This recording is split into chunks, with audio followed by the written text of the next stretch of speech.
Hi! In today's video, we're going to discuss the top features to consider when purchasing a legal for trade price computing scale, so stay tuned.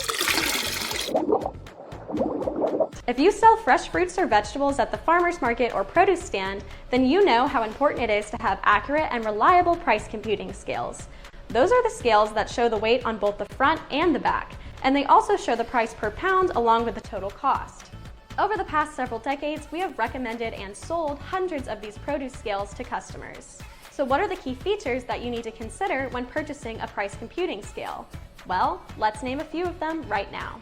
The first thing we're going to mention is the overall value. Yes, included in this is the price of the scale, but you shouldn't just focus on the price of the scale. You also need to look at several related factors. There's the reputation and reliability of the brand to consider, and there's also the combination of parts availability and warranty to consider as well. When you're buying or selling using a commercial scale, you really should use an NTEP legal for trade scale. In most states, it's required, but it's also just a good idea to do this regardless. So be sure to purchase a legal for trade scale. You should see a COC number somewhere on the scale to confirm that it is NTEP approved. The maximum capacity is also something to consider. Most produce scales have either a 15-pound, 30-pound, or 60-pound capacity. A lot of customers naturally just select the 60-pound capacity. However, depending on what you sell the most, you might want to consider a lower capacity scale. It could mean the difference between weighing your items using 3 decimal places instead of 2 decimal places. Another thing to consider is the weighing units.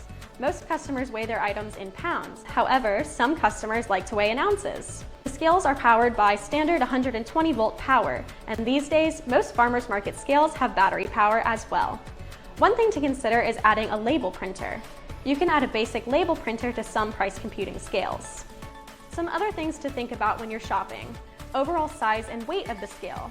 If the table at your market is small, you don't want to have a huge scale taking up a quarter of your table.